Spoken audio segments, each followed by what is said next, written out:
Hernandez. I'm Holly McClure. And this is Faith on Film, where we try our best to bring you all the news that's happening in the world of faith and family entertainment. Holly, have you been able to keep warm? I have. And if we're not bringing all the news, we're trying to bring some of the news. We're trying to bring some of the news, but I don't know that with this weather, I don't know if I can, find out any news. I just want to jump in bed and warm up. I tell you, this is, and for people who are seeing this a few weeks later, you won't even know what we're talking about. But I know, but it's freezing. It's been a cold wave coming through Texas, and it has really affected everyone in the state. And it's funny to me, coming from California, how people out here, it gets a little bit of sleet on the street, man, and things shut down. It's kind of funny to me. But anyway, I was like, okay. But what doesn't shut down is entertainment. And there's nothing better in bad weather than to be able to turn on a good movie or a TV show or something that you're hooked on watching and plug into it. And boy, what a great time to binge, right? Yeah, and we've got something that you can binge on, as a matter of fact, today we're going to talk about, and I hope that you do in just a few minutes. But excited to talk about a new filmmaker. Well, for some of you, he's new. He's really not new. He's been in the business for 20 years. He's won over 30 awards, and he has done a lot as far as production and filming. But the latest thing that he's done is a project that's right now, it's on Pureflix, and it's Guardians. And the Guardians is something very different. You're going to love talk. We're going to love talking about it. Chason Laing will be with us. But first, Isaac, let's watch a clip. Let's do that.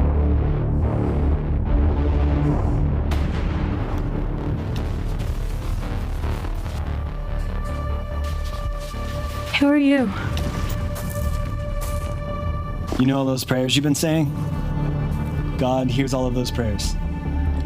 Sometimes he sends angels to make things right. Other times, he sends people like us. What do you do? I'm in the showing up business. The showing up business. I'm told it's like a calling, like I was chosen. But what if you never really wanted this? You're not paying attention. We don't get dates. We don't get to go out. We don't get this normal stuff. Well, maybe I want the normal stuff. Well, can't have it. Still having the same vision as them. The same vision. Well, your visions aren't always right. I'm pretty sure this one's important. They're always important. Yes. You don't want this being chosen. It is no privilege. It is limitation. Can you kill him? I don't know. It's never been done. You bring people into this and they'll get hurt. Guaranteed. You walk in here, no idea what you are, no idea what you're dealing with. I want out. You were picked. I didn't choose you. Is this the hand of a loving father? No. You can't leave me like this. No. Callings require sacrifice.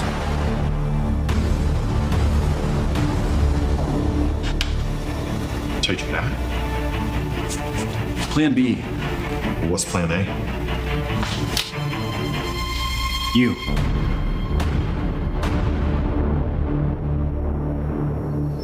Whoa, action-packed. Yeah, you know what excites me about this, Holly, is that it's very inclusive now of the male demographic. Because, most Christian movies have always been kind of geared more towards the female demographic. But this one, with all that action, obviously is going to be attractive to us men.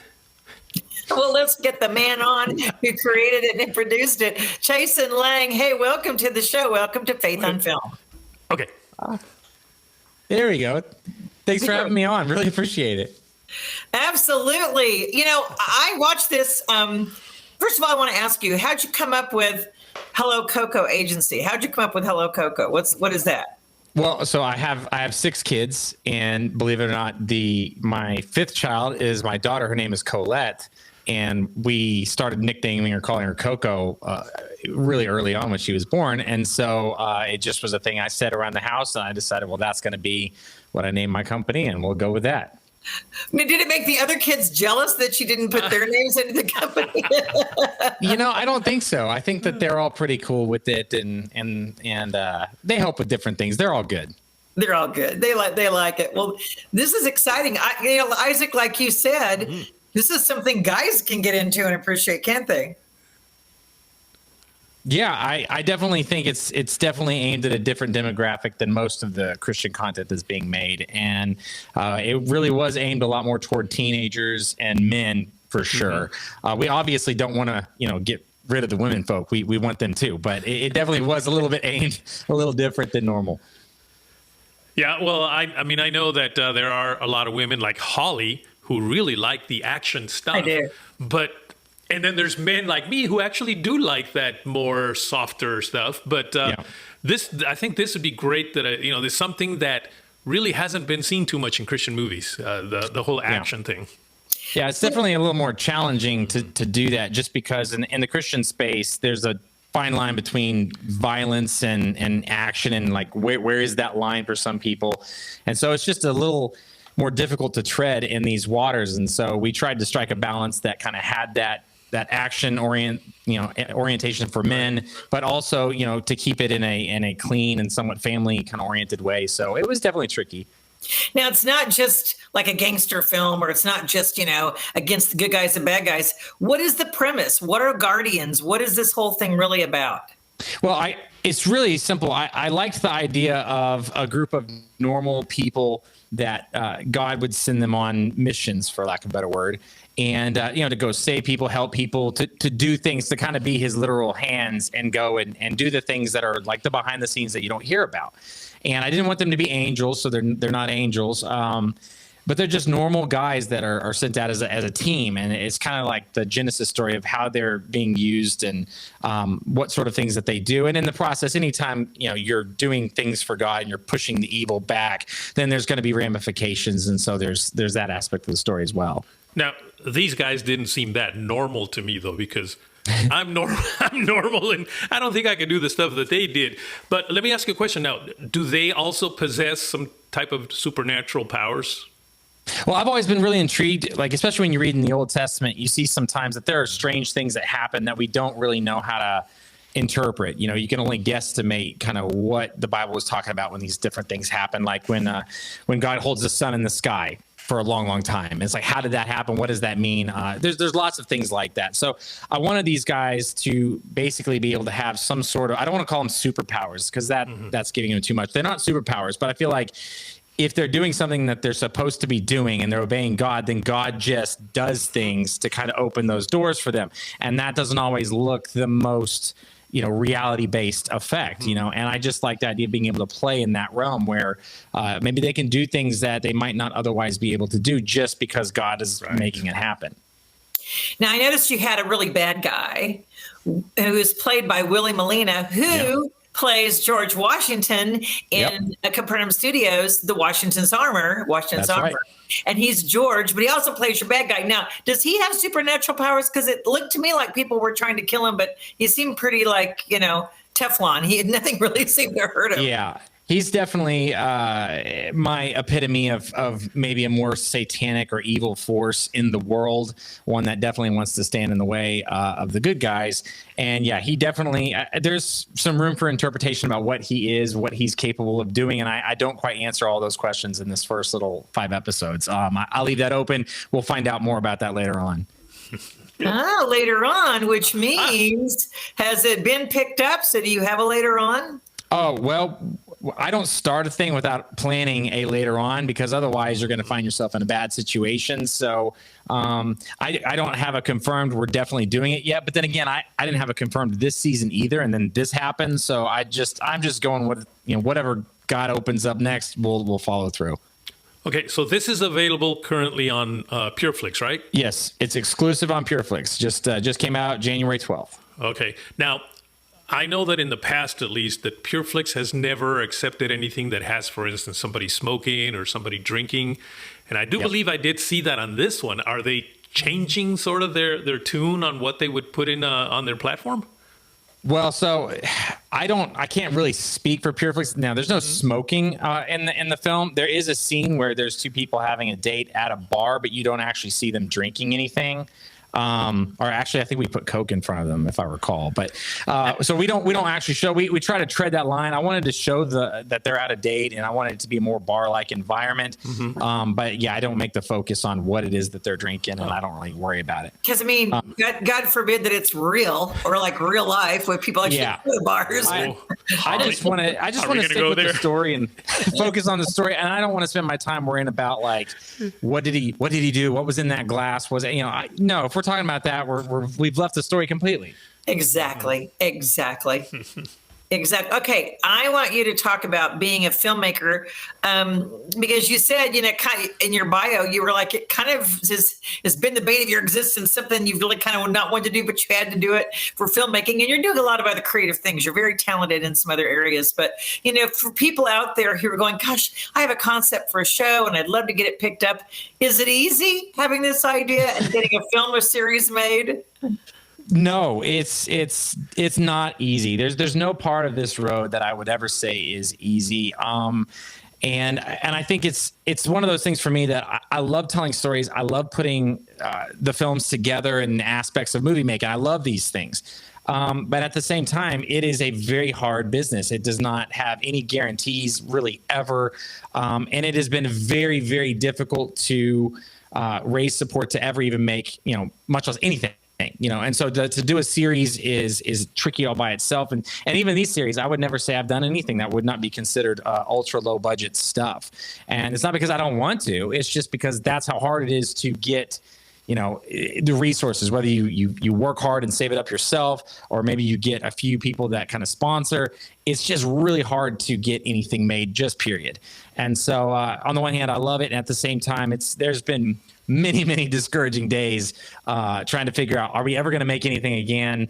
And that kind of thing. And I think that there's just a constant kind of pendulum swing between loving what you do and also just sometimes you want to phone it in and say, look, can I just go make some commercials and just be done with this whole thing? So it definitely swings.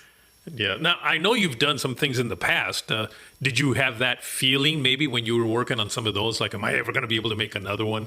And yet here you are with this one? If I'm honest, before Guardians, I had told my wife, I'm like, that's it. I'm done. Like, there's just no way to move forward in this. I've tried everything I can think of.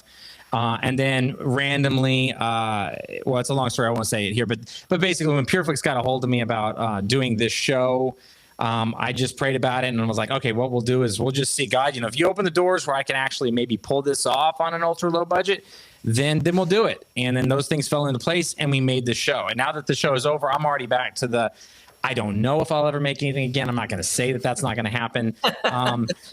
I didn't believe that one would happen. So the fact that Guardians exist is already kind of a crazy thing. So for me, it's just if God wants it, if he opens the doors, then great. And otherwise, it's I have 6 kids. There's no time to be messing around with, stuff. I don't have fun projects anymore. I can't do that. Too many things to do. So we'll see what happens. Holly, did he just say 6 kids? He said he has 6 kids, and we're going to talk about that in a minute because how do you do anything with 6 kids? Okay, especially homeschooling 6 kids because they're all around, they're there, Yeah. But before that, I just real quickly want to say for people that are, for what you've done, you didn't just start off doing this series. You've won 30 awards, and you've done other work. Tell us some of the other work that you've done that people can. I've done hundreds of films for churches that are usually small, 1 to 7 minute long things. Just so many of those. I did a children's series that's also on Pureflix, and it's been done for 5-6 years. It involves puppets and voices and fun things. I've done documentaries. I've done several features that are all low budget indie features. I did a series called Breakers, which is really where Guardians actually came from. If people want to find out more about that, they can just go to my Guardians page or Facebook and they can figure that out. But yeah, I did that whole series. And during COVID, I did a funny comedy feature because we had nothing better to do. The world was shut down. So yeah, there's a lot of things that I've made. But again, it's all because I love making stuff. It's not basically been the great money-making adventure that you would imagine, Hollywood making movies would be. It hasn't been that, but I can't help myself sometimes. I like telling stories and it just kind of happens. Well, how do you support those 6 kids? Oh man, I do a lot of work that's not glamorous stuff. It is not, you're doing commercials, you're doing ads, maybe you're taking photos of different people. I've had so many ridiculous amount of jobs at this point that I couldn't even tell you. Like I just whatever door opens that can pay the bills, we go and do that, and then in the meantime, we try to make films when we can. Wow. I want to ask, I don't want to take all the questions, Isaac. I know you want to ask something. Go Well, right ahead. I want to say, how is it, and I'll try to word this, how is it working with like a Pureflix? Because a lot of people are familiar with that name, Pureflix.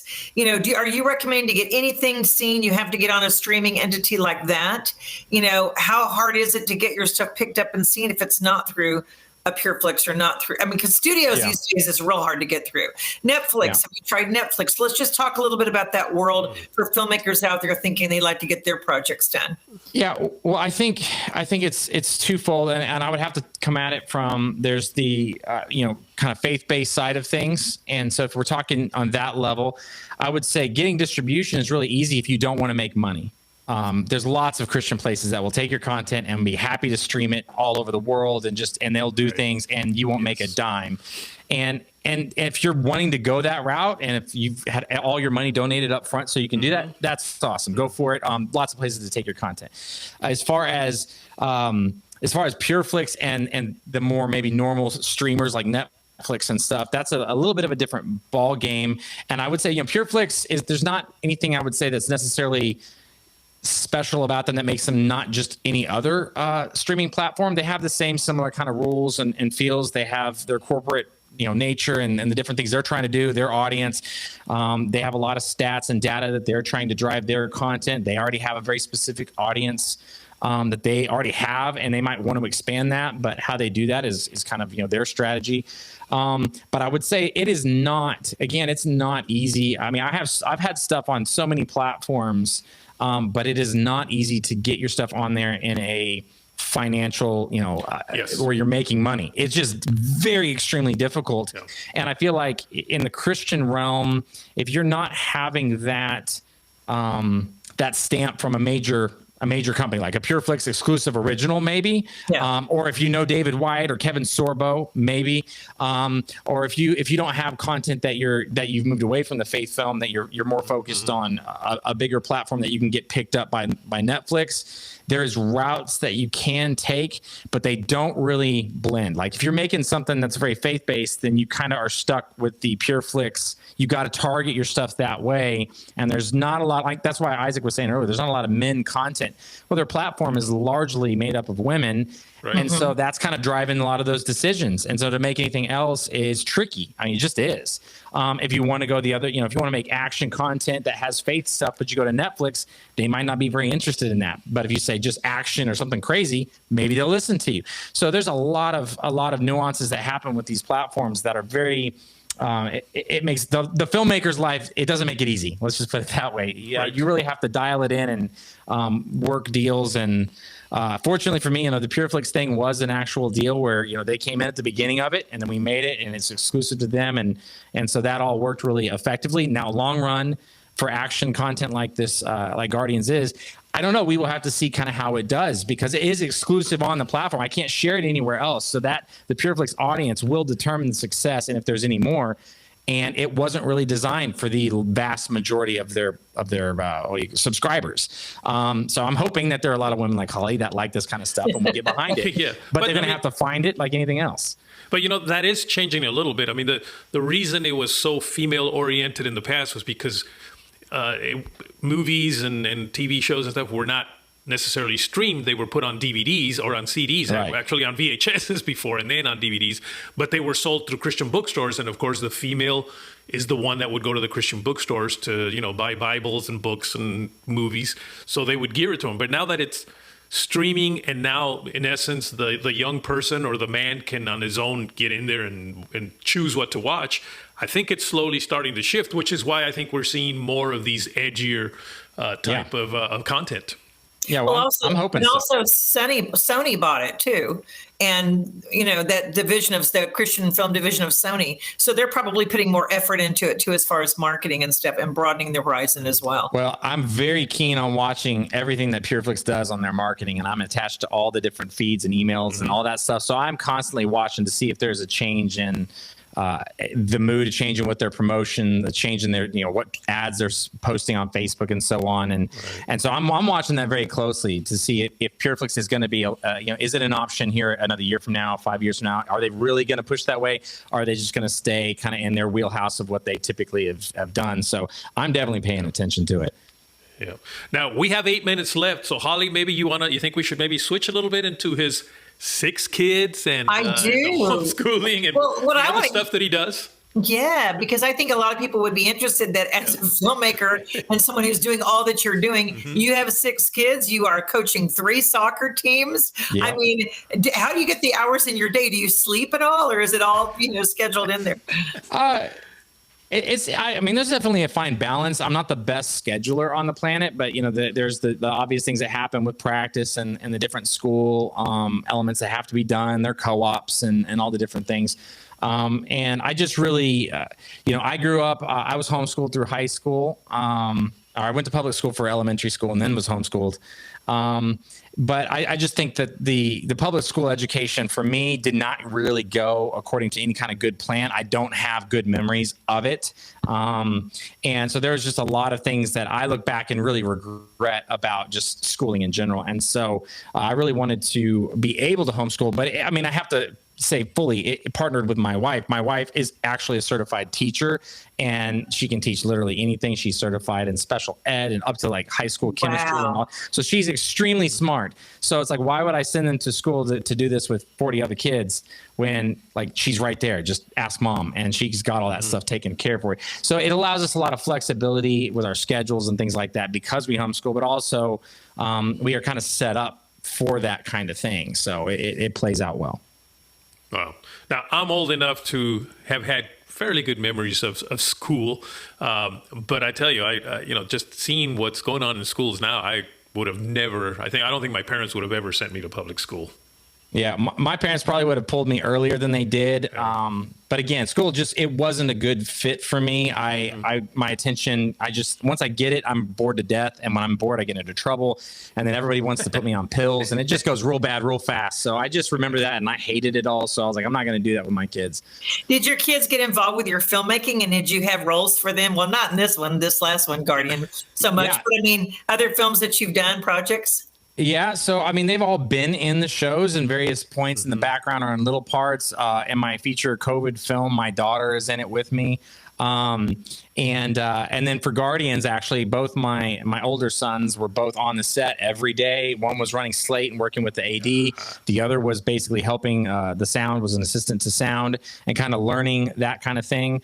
And long term, I don't really care if they want to become filmmakers or whatever, but I just think I wanted them to see what this job is, how it actually works. Why am I so tired when I get home from doing it?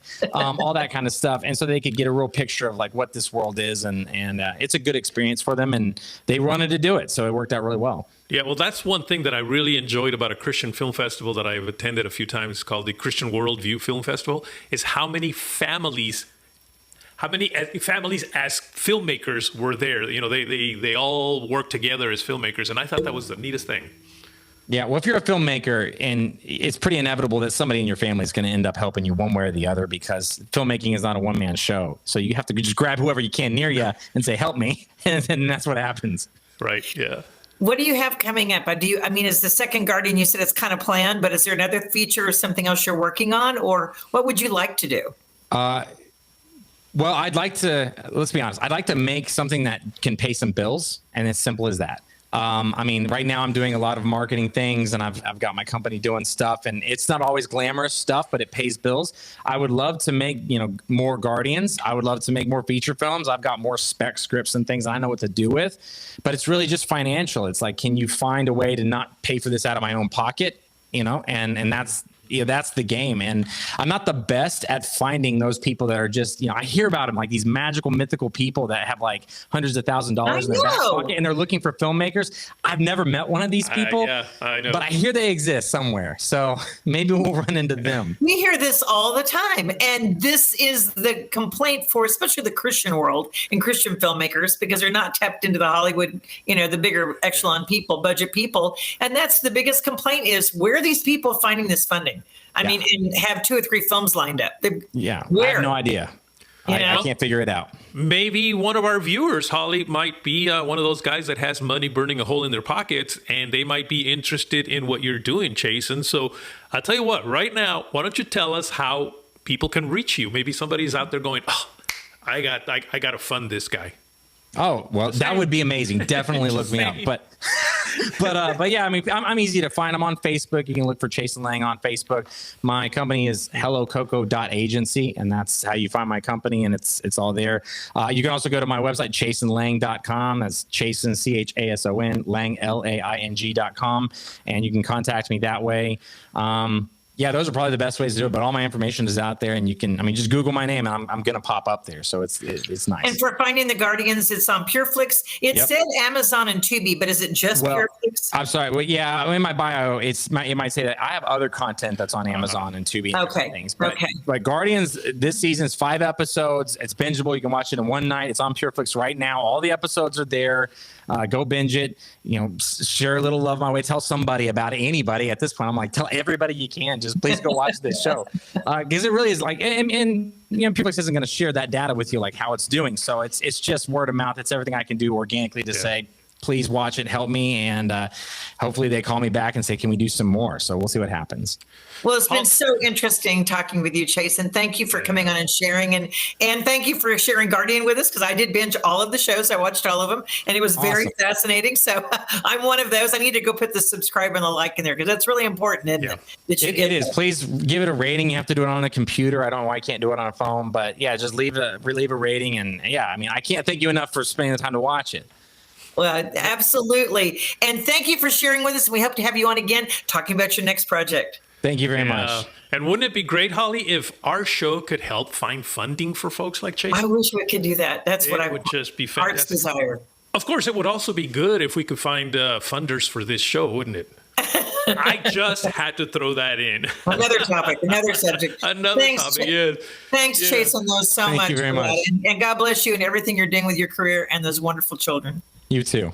Wow, that was fun. Of course, learning that he has 6 kids. Wow, I got 3, and boy, was that ever a tough one. He is a talented young man, and I hope you guys please support this movie. Go to Pureflix, and you can even sign in, and you can have I think it's a free month trial or something. So you could go in and just watch it for free, and then not have to do the full sign up for Pureflix and get out if you're not already a member or don't want to do that. So I know it's a way to get around it, but you can. So you can go watch. You can also watch all our shows by going to our YouTube channel. That's youtube.com /@FaithOnFilmTV. That's youtube.com /@FaithOnFilmTV. And you can watch all kinds of shows that we've done that we've put up on there. And also, if you want to write us at faithonfilmtv@gmail.com. That's faithonfilmtv@gmail.com. And you can follow us on Facebook, Instagram, and Twitter at FaithOnFilmTV. That's a lot of Faith on Film TV I just said, Holly. It's a lot of I'm glad you said it, not me. Yeah, I try to keep everything with just one name instead of, you can do this on this name and then this on this other name, because then it gets confusing. Well, Holly, we did it. Let's see if we can find a warm place to go hang out today and to stay away from this cold. And binge some more. Folks, we'll see you next week.